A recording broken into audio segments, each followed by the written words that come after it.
Assalamualaikum warahmatullahi wabarakatuh. Selamat siang Bapak Ibu semuanya.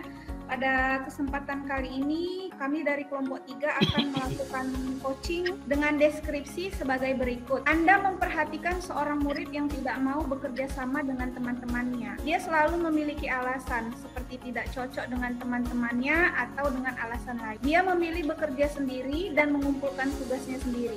Hasil yang dikumpulkan secara mandiri itu selalu bagus.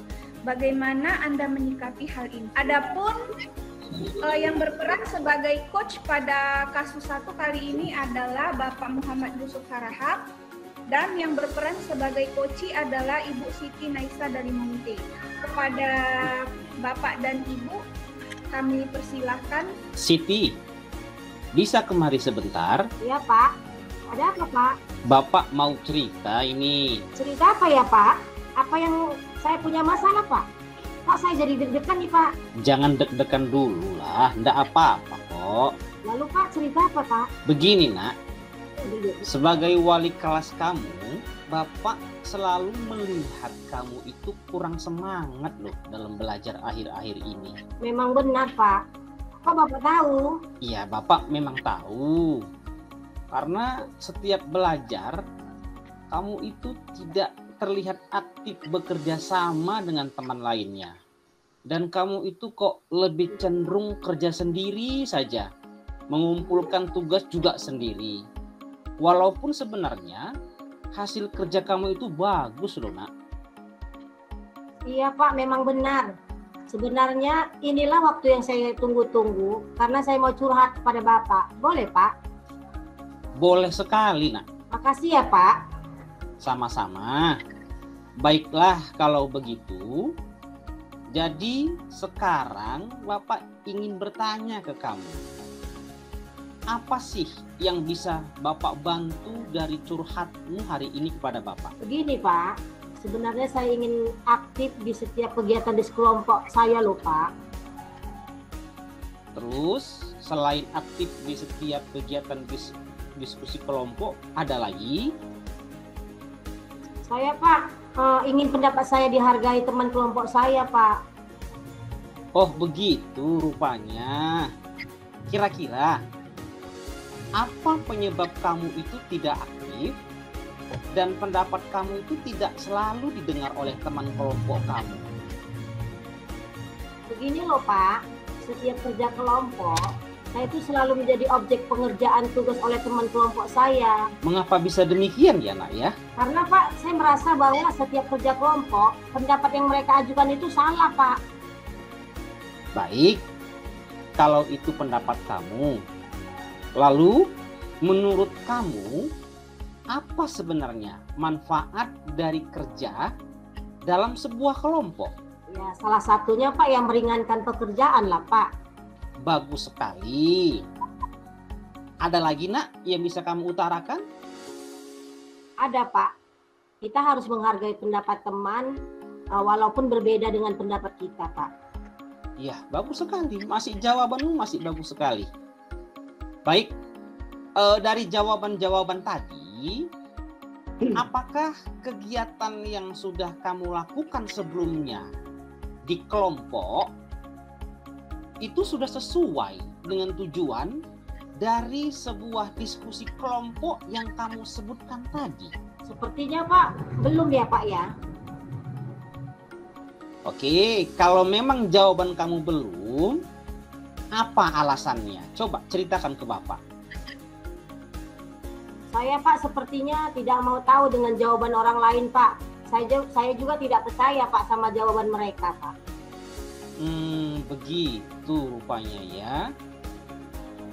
Bapak tahu bahwa kamu itu sebenarnya punya kemampuan loh nak, untuk memahami sesuatu itu dengan baik. Dengan kemampuanmu tersebut dan dengan kondisimu saat ini dalam kerja kelompok, apa hal lainnya yang bisa kamu lihat sebagai faktor utama yang harus dimiliki seseorang dalam kerja kelompok? Saya lihat Pak di kelompok Ani, ternyata si Ani itu sangat nyaman dan kompak loh Pak sama kelompok mereka ketika berdiskusi. Padahal si Andi itu juara kelas, Pak. Lah, kok bisa seperti itu ya? Menurut pendapat kamu, mengapa si Ani bisa nyaman dan diterima baik ketika bekerja dalam kelompoknya? Ayo, kenapa? Coba cerita, Bapak. Mungkin, Pak, si Andi itu dia bisa menerima pendapat orang lain dan dia juga tidak egois, Pak. Apa memang harus begitu ya, Pak? Nah, itu poin yang kamu dapatkan. Bapak sangat senang dengan poin yang kamu dapatkan kali ini. Baik, memang begitulah seharusnya dalam berdiskusi kelompok. Nah, kita itu harus bisa menghargai pendapat orang lain yang berbeda dengan pendapat kita. Lalu kita juga tidak boleh egois. Terus terkait dengan masalah kamu tadi, apa yang akan kamu lakukan ke depannya dalam setiap kegiatan diskusi kelompok? Oke, Pak, nanti saya akan mencoba menerima pendapat teman lainnya walaupun berbeda dengan pendapat saya. Kemudian, Pak, saya tidak akan egois dan menganggap jawaban saya itu adalah jawaban yang paling benar, Pak. Baik sekali. Akhirnya kamu sudah paham apa masalah yang kamu hadapi. Lalu, dengan pahamnya kamu terkait masalah yang kamu hadapi, apalagi yang akan kamu lakukan? Silahkan ceritakan ke Bapak. Saya juga akan bertanya kepada si Andi, Pak, bagaimana caranya agar kita bisa diterima baik di dalam suatu kerja kelompok, Pak. Bagus sekali. Bapak lihat kamu punya inisiatif yang bagus. Kamu sudah dapat masalah sendiri, kamu juga punya inisiatif sendiri akan bertanya kepada temanmu si Ani. Bagaimana caranya agar kamu itu bisa diterima baik dalam kerja kelompok. Kemudian, apa komitmen kamu terhadap semua rencana kamu tadi? Coba ceritakan kembali ke Bapak. Rencana saya, Pak, dalam setiap berdiskusi nanti, saya akan menerima perbedaan pendapat teman saya dan saya tidak boleh egois, Pak. Bagus sekali. Ternyata kamu sudah menekankan kepada diri kamu tidak boleh egois, kamu juga bisa menerima pendapat orang lain. Lalu, siapa saja yang dapat kamu libatkan ketika kamu akan melaksanakan komitmen kamu tadi? Ya, tentunya Bapak lah, Pak, sebagai wali kelas dan juga teman kelompok saya, Pak. Dari jawaban-jawabanmu tadi, Bapak melihat kamu sudah punya komitmen, kamu sudah punya tanggung jawab, kamu juga bisa mengidentifikasi sendiri masalah yang kamu hadapi, lalu kamu menentukan apa yang harus kamu tentukan dengan cara apa, kamu bertanya, kamu libatkan teman-teman kamu yang sudah bisa bekerja aktif dalam kelompok. Bapak sangat senang dengan jawaban-jawabanmu tadi, semoga kedepannya dengan kemampuanmu yang ada sekarang, dengan kemampuanmu yang akan kamu dapatkan dalam kerja kelompok, kamu akan menjadi lebih baik sebagai seorang pribadi dan sebagai seorang anggota dari sebuah kelompok pembelajaran nantinya. Terima kasih, Nak. Demikian dari Bapak, mudah-mudahan berguna bagi kamu.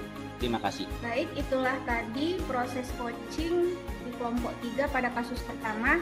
Nah, saya akan menanggapi bagaimana hasil dari proses coaching di kasus pertama tadi. Yang pertama adalah pada tujuannya. Jadi, coach telah menanyakan tujuan coaching kali ini dan coach sudah menyampaikannya dengan jelas. Kemudian untuk identifikasi, coach telah menjelaskan pertanyaan-pertanyaan dengan jelas dan coach juga sudah memberikan umpan balik kepada coach sehingga mengarahkan coach untuk tergali potensinya dalam menemukan solusinya sendiri. Kemudian yang ketiga terkait mengenai rencana aksi, coach telah menemukan solusi permasalahannya dengan bantuan dan bimbingan coach. Kemudian untuk tanggung jawab, coach telah memberikan pertanyaan-pertanyaan dan umpan balik mengenai komitmen coach dalam menjalankan rencana aksinya. Sekian dulu proses coaching pada kasus pertama dan akan dilanjutkan proses coaching pada kasus kedua. Ya, terima kasih kepada rekan-rekan saya yang hebat di program Guru Penggerak Angkatan 2. Kita akan melanjutkan ke kasus kedua. sebagai aplikasi Tirta sebagai model coaching. Kali ini yang bertindak sebagai coach adalah Ibu Siti Naisa Dalimude, yang bertindak sebagai coach adalah Putri Handayani Sitompul, dan yang menjadi observer adalah saya sendiri, Bapak Muhammad Yusuf Harahap. Adapun deskripsi untuk kasus kedua ini adalah seorang murid bercerita jika dia merasa diperlakukan tidak adil oleh seorang guru. Guru tersebut membuka les privat dan sebagian besar murid di kelas itu mengikuti les privat tersebut, kecuali murid tersebut. Murid tersebut merasa tidak nyaman ketika guru tersebut sering menyindir murid yang tidak mau ikut les privatnya. Bahkan murid tersebut merasa bahwa nilai yang diberikan itu tidak adil. Murid yang mengikuti les tersebut mendapat nilai yang lebih baik dari murid tersebut. Baik, untuk kali ini kita akan memulai bermain peran terkait kasus 2 tadi. Kepada rekan kami persilahkan. Baik. Assalamualaikum Putri. Waalaikumsalam, Bu. Apa kabarmu nak hari ini? Alhamdulillah sehat, Bu. Bagaimana dengan pelajaranmu nak? Lancar atau ada kendala? Ya biasalah, Bu, begitulah. Oh, baik. Karena Ibu lihat akhir-akhir ini kamu itu kurang semangat dalam belajarnya nak, dan juga sering absen. Apa kamu punya masalah nak? Iya, Bu. Makanya saya mau curhat sama Ibu. Oh, jadi tujuan kamu bertemu dengan Ibu itu apa nak? Saya ingin curhat mengenai permasalahan saya, Bu. Boleh nggak, Bu? Tentu boleh loh sayang. Makasih, Bu. Iya, kira-kira apa yang akan kamu curhatkan dengan Ibu? Begini, Bu, saya merasa diperlakukan tidak adil oleh Pak Yusuf. Nilai saya selalu jelek dalam pelajaran bahasa Inggris. Oh, jadi setelah kamu curhat dengan Ibu ini, apa sebenarnya tujuan yang ingin kamu capai, nak? Saya ingin nilai bahasa Inggris saya mendapatkan nilai yang baik, Bu, dari Pak Yusuf. Oh. Menurutmu, mengapa kamu merasa diperlakukan tidak adil dengan guru tersebut? Saya selalu diberi nilai jelek pada mata pelajaran bahasa Inggris, Bu. Padahal saya sudah maksimal belajarnya. Pak Yusuf selalu menyindir saya karena saya tidak ikut les bimbingannya. Jadi kayaknya dia memberikan nilai jelek kepada saya, Bu, karena tidak ikut lesnya. Padahal saya tidak bisa ikut les karena orang tua saya tidak punya biaya, Bu. Oh, begitu ya. Oh, Iya, jadi kamu Bu. tidak ikut les itu karena tidak ada biaya ya? Iya, Bu. Kalau diumpamakan dengan nilai, kira-kira seberapa tidak adilnya si guru tersebut? Kalau menurut saya 80%, Bu, tidak adilnya. Oh, berarti cukup besar ya persentase ketidakadilannya ya? Iya, Bu. Selain kamu, adakah teman-teman lain yang merasa diperlakukan tidak adil dengan guru tersebut? Saya kurang tahu sih, Bu, karena saya tidak pernah nanya sama teman-teman. Coba nanti kamu tanya ya nak ke temanmu yang tidak ikut les privat dengan guru tersebut, apakah mereka diperlakukan tidak adil juga? Baik, Bu. Ya. Kalau di kelas, apa kamu aktif mengikuti pelajaran guru tersebut nak? Memang ada beberapa kali saya tidak hadir mengikuti pelajaran Pak Yusuf, Bu, karena ada urusan keluarga. Oh, selain alasan tadi nak, apakah ada penyebab lain kamu mendapat nilai rendah dari guru tersebut? Sepertinya Pak Yusuf kurang komunikasi dengan muridnya, Bu, terutama yang tidak ikut les seperti saya ini. Jadi dia kurang kenal, makanya nilai saya rendah, Bu. Oh, selain itu apa ada hal lain lagi nak? Memang sih, Bu, saya rasa vocabulary saya itu lemah. kalau ada tugas saya harus buka bolak-balik kamus gitu Bu. Jadi saya sering terlambat ngumpulin tugas. Oke. Dari hal-hal yang kamu sebutkan tadi, kira-kira solusi apa sih yang bisa kamu pikirkan? Saya sih Bu pengennya ketemu sama Pak Yusuf untuk berbicara langsung tentang keluh kesah saya ini. Atau mungkin juga saya akan memperbanyak membaca kamus ya Bu, menghafal vocabulary agar lebih banyak perbendaharaan kata saya. Dan juga saya akan berjanji selalu aktif dalam belajar Bu. Baik, dari solusi-solusi yang kamu berikan tadi, apa sih rencana yang akan kamu lakukan? Sepertinya Bu, saya akan bertemu dengan Pak Yusuf. Saya akan lebih aktif dan rajin belajar bahasa Inggris, terutama vocabulary-nya. Saya juga akan rajin bertanya dengan teman-teman saya tentang pelajaran les yang mereka dapatkan dari Pak Yusuf. Siapa tahu dengan cara ini bisa mempelajari perlahan-lahan bersama teman-teman, Bu. Oke, dari rencana-rencana tersebut tadi, mana yang akan kamu lakukan terlebih dahulu nak terhadap rencana itu? Pertama, saya akan bertemu dengan Pak Yusuf, Bu, agar Pak Yusuf lebih kenal dan memahami saya. Bagaimana cara kamu melakukannya, nak? Saya akan meminta waktu senggang beliau untuk berbicara mengenai permasalahan saya, Bu. Kapan waktunya, nak? Kira-kira kapan ya, Bu? Saya nggak tahu jadwal Bapak itu. Ibu bisa bantu nggak? Ya, nanti insya Allah nanti Ibu akan bantu ya, nak ya. Nah, jadi apa ukuran keberhasilan dari rencana aksimu ini? Pak Yusuf yang memahami kondisi saya, kemudian nantinya ada peningkatan hasil belajar. Bagaimana jika rencanamu tadi mengalami kendala? Saya tetap akan berusaha sih Bu, dan saya akan tetap meminta bantuan Ibu sebagai wali kelas. Bagus. Kemudian apa komitmen kamu terhadap semua rencana yang kamu sebutkan tadi? Saya akan memberanikan diri untuk berbicara langsung dengan Pak Yusuf, Bu. Tentunya dengan tetap menjaga sopan santun.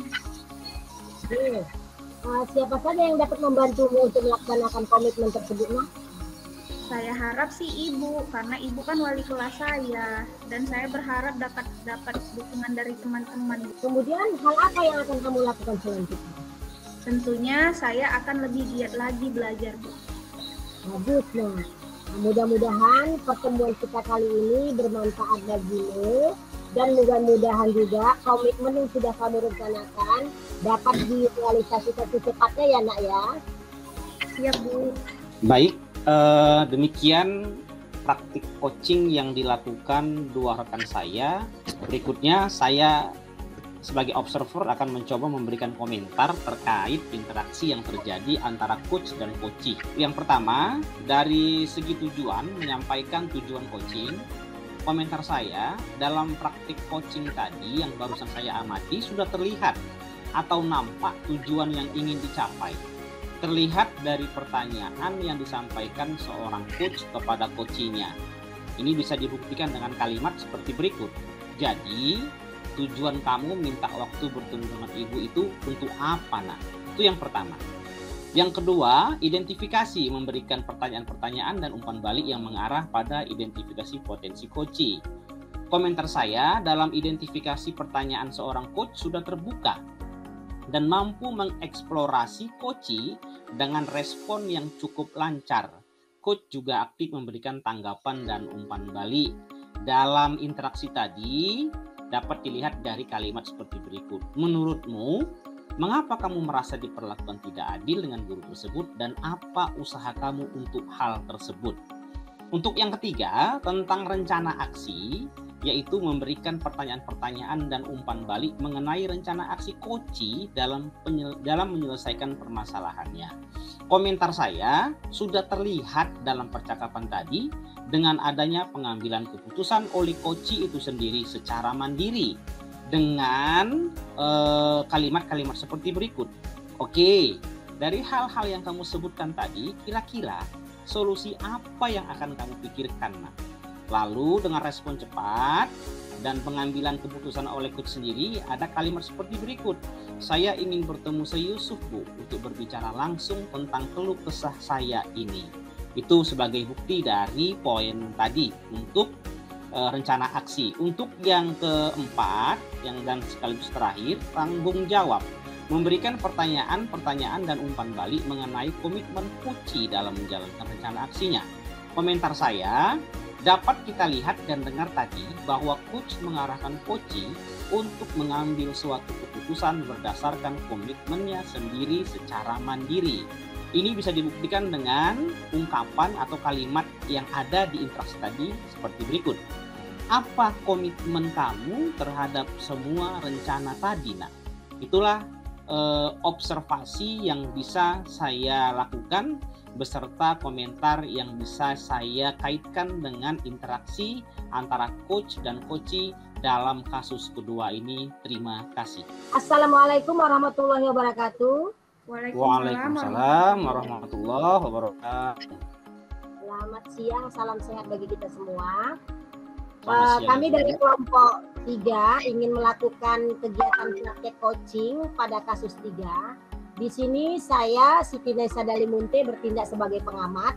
Kemudian Ibu Putri Handayani Sitompul bertindak sebagai coach. Dan Bapak Muhammad Yusuf Harahap bertindak sebagai coachee. Adapun permasalahan dalam kasus 3 ini adalah seorang guru itu bercerita dengan rekannya bahwa ia mendapat teguran dari kepala sekolah, yang menerima laporan dari pengawas sekolah, yang melakukan supervisi saat ia mengajar. Pengawas sekolah tersebut bertanya, mengapa ia mengajar tanpa buku teks. Guru tersebut menyatakan bahwa ia memanfaatkan sumber-sumber belajar lainnya, yang tetap mengacu pada kurikulum yang berlaku. Walau ia tidak menggunakan buku teks. Akhirnya pengawas tersebut memberikan laporan kepada kepala sekolah. Bagaimana Anda menyikapinya? Baik, kami persilakan kepada Ibu Putri Handayani Sitompul dan Bapak Muhammad Yusuf Harahap untuk melakukan kegiatan praktek coaching pada kasus 3 tersebut. Pak Yusuf, kenapa termenung? Iya ini Bu, barusan saya ngobrol loh dengan kepala sekolah di kantornya. Kalau boleh tahu sedang membahas tentang apa, Pak? Sepertinya pembahasannya serius nih. Waduh, pas sekali ini loh Bu.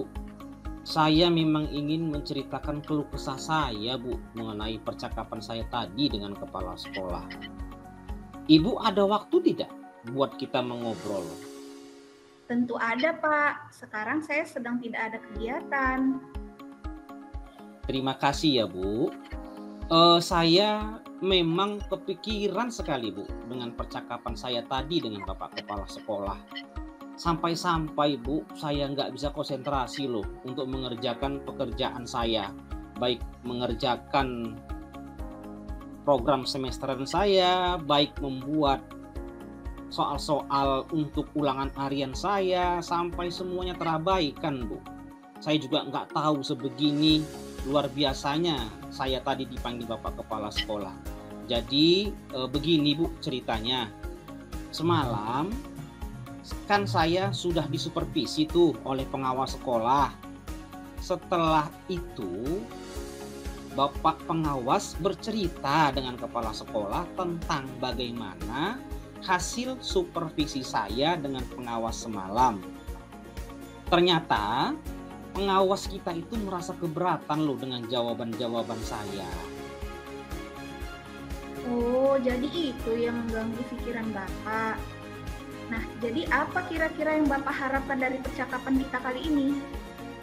Gini loh Bu, saya ini ingin curhat dan bertukar pikiran dengan Ibu supaya saya ini mendapatkan jawaban dari permasalahan saya ini, sehingga nantinya pikiran saya ini agak sedikit tenang dan saya bisa fokus, bisa konsentrasi lagi dalam bekerja Bu. Silahkan Pak. Sebagai rekan sejawat, tidak mungkin saya menolak untuk membantu teman yang sedang kesulitan. Dari permasalahan yang sudah Bapak ceritakan tadi, apa hambatan dan gangguan yang sedang mengganggu Bapak? Baik, begini ya Bu. Sejujurnya Bu, jika saya mengajar, saya itu tidak suka menggunakan buku teks. Karena apa? Karena saya itu kurang tertarik dengan isi buku teks tersebut. Sementara kan saya itu lebih suka sebenarnya memanfaatkan sumber-sumber belajar lainnya yang lebih relevan, Bu. Itulah intinya, Bu. Wah, kreatif sekali, Pak. Menurut saya memang tidak salah sih kita memanfaatkan sumber belajar lain yang relevan agar pembelajaran kita tidak membosankan dan terkesan lebih bervariasi. Namun, apakah siswa Bapak tidak ada yang mengeluh karena mereka merasa kesulitan belajar seperti tidak menemukan fokus yang jelas jika Bapak menerangkan karena tidak menggunakan buku teks? Karena buku teks kan merupakan pegangan utama murid, Pak. Memang benar sih, Bu. Memang ketika saya itu belajar tanpa menggunakan buku teks, mereka sempat terlihat kesulitan juga untuk mengikutinya. Karena sumber belajar yang saya gunakan bukan dari buku teks. Itulah penyebabnya, Bu. Kalau begitu, bagaimana cara Bapak mengantisipasi hal tersebut? Kalau begini bagaimana, Bu? Apa seharusnya saya kombinasikan saja ya antara buku teks dengan sumber belajar lain yang relevan supaya pembelajaran yang saya bawakan itu lebih bervariasi dan berwawasan tinggi sehingga nanti juga bisa masuk pembelajaran berdasarkan HOTS-nya. Mungkin demikian, Bu. Gimana menurut Ibu? Wah, ide yang bagus itu, Pak. Selanjutnya, komitmen Bapak terhadap rencana aksi yang Bapak sebutkan tadi bagaimana? Sepertinya saya akan menyusun modul tambahan sendiri ini, Bu, untuk melengkapi isi dari buku paket yang digunakan siswa kita. Mengapa demikian? Saya berpikir agar murid di kelas itu lebih mandiri lagi dalam belajar dan bisa memberikan kesempatan kepada murid untuk mengetahui kelebihan dan kekurangan sumber belajar mereka. Luar biasa sekali ide Pak Yusuf dan akan saya contoh untuk pembelajaran saya di kelas. Terima kasih Ibu Putri.